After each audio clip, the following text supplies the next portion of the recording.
Zahir Online. Yang pertama roadmap sederhana, kemudian mindset kita adalah mindset internet marketer, dan kemudian yang ketiga gimana cara kita mulai secara sederhana buka toko online atau jualan online.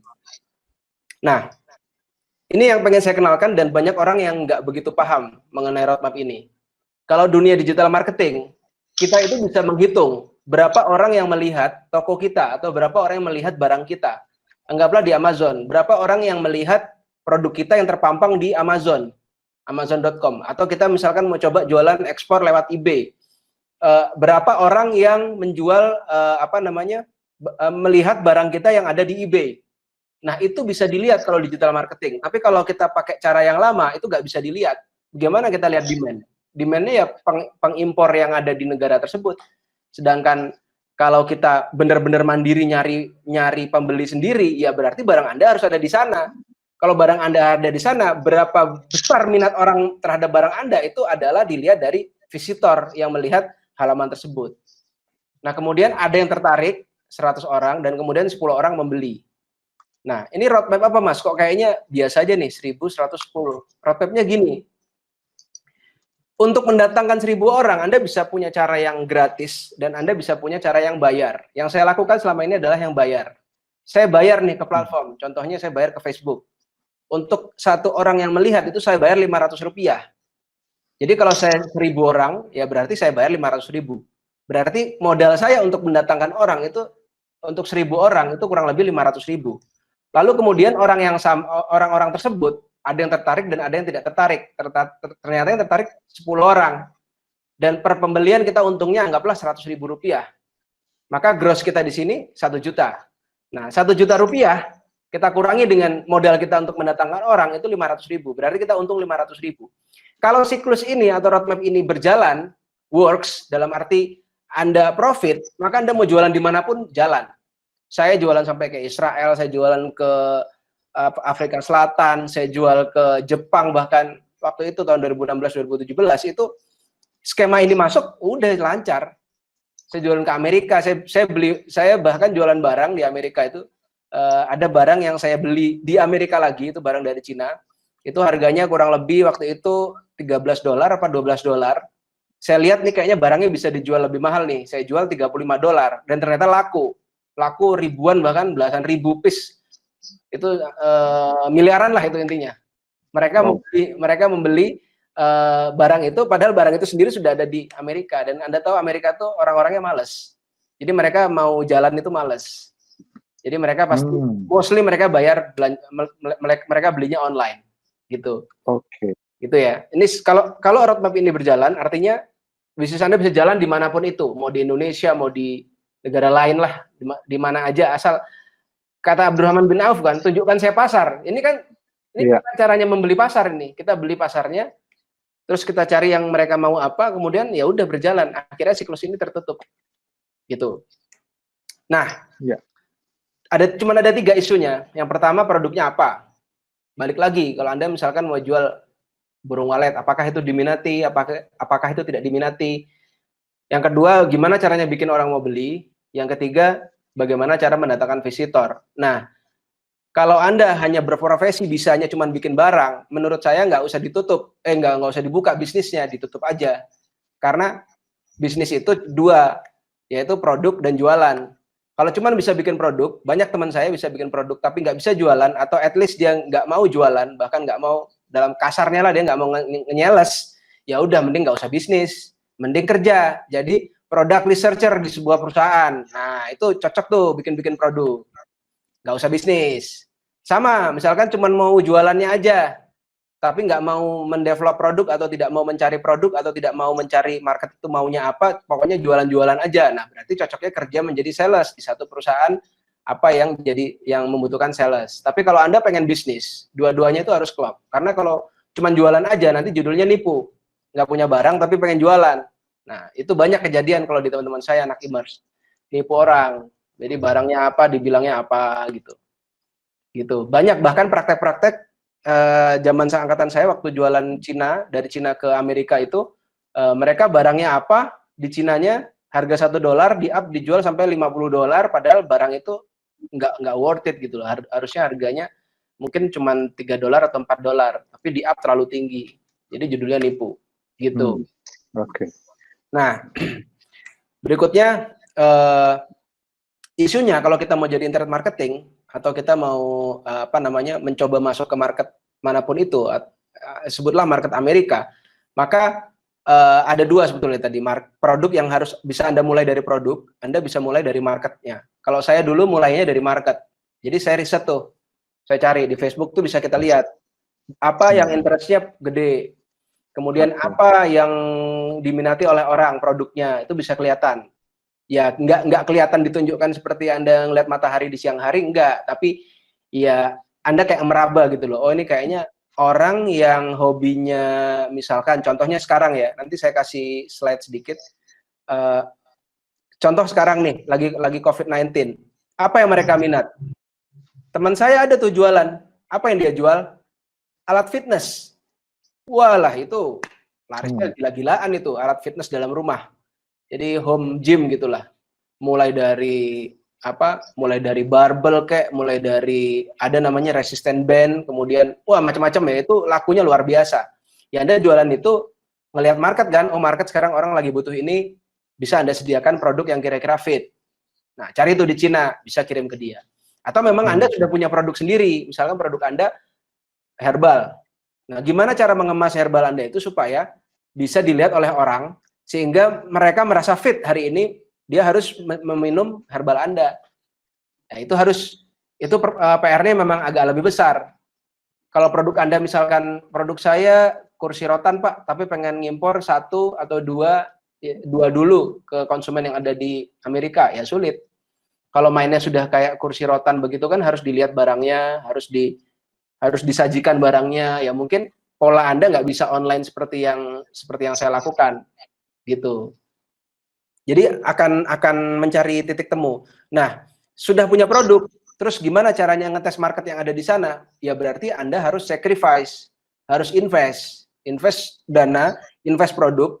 Anggaplah Anda bikin 100 atau 150 produk, kirim duluan ke Amerika, karena nggak ada yang impor kan di sana. Anda baru produk Anda sendiri, Anda nggak ada yang beli, nggak ada yang minat, ya udah Anda kirim aja dulu, kirim ke Amazon, fulfillment by Amazon. Itu saya belum pernah melakukan fulfillment by Amazon, tapi barang saya pernah ada di Amazon, karena partner saya di Amerika mindahin barangnya dari fulfillment dia ke gudang Amazon, gitu. Jadi saya nggak pernah ngirim dari Indonesia nih, ngirim ke gudang Amazon, saya nggak pernah. Tapi Pak Nur dan saya kenal dengan orang-orang yang mempraktekkan itu. Jadi ngirim barang dari Indonesia, dikirim ke gudang di Amazon, mereka ngetes dulu, apakah itu langsung laku? Enggak juga. Ya banyak yang ngebakar, bahkan ada pahit-pahitnya ya, saya ngobrol sama teman saya itu, ada dia ngebakar barang sampai setahun. Jadi setahun dia coba diiklanin, dia apain, bikin review segala macam, nggak laku ya banyak. Akhirnya ya udahlah, terpaksa di demolish sama Amazon. Barangnya nggak laku. Bisa juga kayak gitu. Gitu ya. Jadi Anda bisa mulai dari produk atau dari market. Nah, marketnya bisa Anda ciptakan sendiri. Ini yang seperti saya lakukan. Bukan diciptakan, artinya di tapping sendiri. Kita kerja aktif menggait marketnya, yaitu kita beriklan. Yang waktu itu saya lakukan adalah saya beriklan di Facebook. Jadi Facebook Ads kita jalankan negara-negara target, Amerika, Kanada, bahkan waktu itu saya target worldwide. Nah, gitu. Worldwide itu sadis banget. Yang saya jual dulu ya, contoh kasarnya gini, misalkan di Facebook itu bisa mentargetkan orang-orang yang punya iPhone. Jadi dia punya iPhone berapa nih? iPhone 11. Misalkan iPhone 11 mereka butuh casing nggak? Butuh. Nah ya sudah, saya iPhone 11 saya targetkan di seluruh dunia ini, orang yang punya iPhone 11 itu melihat iklan saya, casing saya, kasarnya gitu. Udah deh, mana yang lagi pengen beli casing itu Facebook yang mikir. Jadi kita partnershipnya sama Facebook. Facebook yang mikir, orang ini lagi pengen beli, orang itu lagi nggak kepengen beli, orang ini barusan gajian nih, dia dapat duit, orang ini barusan putus sama pacarnya, jangan ditawarin dulu. Facebook tuh yang mikir. Nah, kita nggak perlu mikir. Jadi salesman kita Facebook. Itu yang saya lakukan dulu.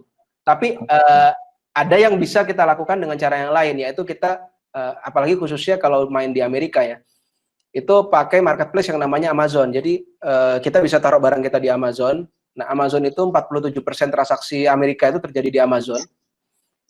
Online ya, 47% transaksi online di Amerika itu terjadi di Amazon. Jadi Amazon tuh benar-benar, kalau yang persepsinya Abdurrahman bin Auf itu ya berarti mau nggak mau, kalau kita sering masang-masang quotes-nya Abdurrahman bin Auf, kayak seminar-seminar mengutip Abdurrahman bin Auf, ya harus, kalau mau masuk Amerika harus masuk Amazon. Karena kalau Abdurrahman bin Auf hidup hari ini, dia mungkin masuk Amazon. Gitu, itu menurut saya. Karena ini market terbesar di Amerika. Nah, itu taruh barang di sana, kemudian beriklan di Amazon. Itu bisa gitu. Jadi Amazon punya algoritmanya sendiri juga, bukan melalui Facebook. Itu. Saya nggak akan mungkin bicara sangat detail sekali di sini tentang how to Facebook Ads, how to Amazon, karena kita cuma sekilas ya. Saya membuka pikiran Anda aja. Nah, di era COVID-19 sekarang itu hanya dua yang berubah menurut saya, yaitu barang yang dibeli dan cara orang beli. Kalau dulu orang beli makanan, dia datang ke restoran, sekarang dia beli online. Barang yang dia beli juga, kalau dulu dia masih beli perintilan-perintilan, kalau sekarang dia mungkin fokus kepada healthiness, dia fokus kepada gimana hidupnya tetap sehat. Mereka mulai fokus kepada kesehatan, mereka fokus kepada sesuatu yang lebih real ya, lebih real, ya kayak lihat aja saham Indomie IHSG anjlok aja, dia cuman geser 8%, 6% gitu. Jadi barang apa yang dibeli dan gimana cara orang belinya. Kalau Anda pengen ekspor, balik lagi ke diskusi awal kita, ekspor itu ngirimnya aja. Tapi apa yang dia beli di Amerika atau apa yang dia beli di negara tersebut, itu Anda harus tahu juga. Jangan kalian mau ngirim suka-suka kita gitu. Ini ya. Ini contohnya. Ini nanti slide-nya. Ini saya pernah bagikan linknya di Telegram saya. Kalau Anda mau, tinggal buka di Telegram saya, atau nanti bisa sama Mas Admin, Mas Faris, dibagikan. Contohnya ini di sini yang tertinggi adalah disposable gloves. Ini 670%. Ini US ya, ini US, targetnya US. Oke. Nah, kemudian nih bread machines. Nah, kalau Anda punya produksi mesin pembuat roti, bikin roti udah tinggal kirim, gitu. Ya kan? Ini misalkan Anda punya herbal yang sifatnya batuk dan flu. Nah, ini laris nih.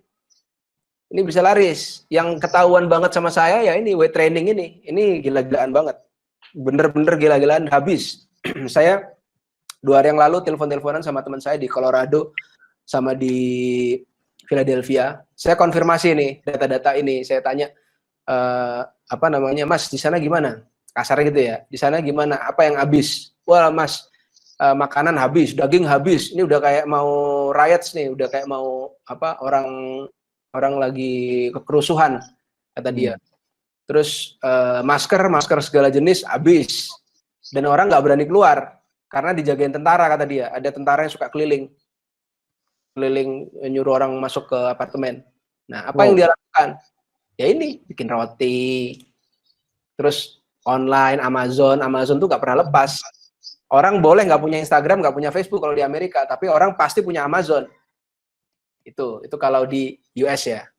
Itu persepsinya kira-kira seperti itu. Anda bisa urutin nih, apa yang bisa saya impor dan kira-kira bisa fit dengan 100 top growing kategoris ini. Nah, kalau bisnis Anda ada di 100 declining kategoris ini, ya Anda jangan lakukan. Kayak, Mas, saya mau jualan baju sepatu untuk panjat tebing. Ya nggak bisa lah, ini orang siapa yang panjat tebing? Ya kan? Iya. Termasuk kamera itu turun ya, terus sunglass juga turun. Iya. Camping equipment. Teman saya kemarin nanyain, saya pengen jualan rak ski. Nggak bisa, bro, siapa yang mau ski hari begini? Ini masih 3 tahun ke depan nih kayak begini. Mending jangan invest sesuatu yang sudah jelas-jelas nggak bakal laku gitu. Kalau herbal, kalau Anda punya herbal, menurut saya kemarin diskusi juga sama Pak Nur juga dengan teman-teman di Amazon. Kalau Anda punya herbal-herbalan, mungkin sekarang itu adalah saat yang paling tepat untuk Anda ngurus suratnya.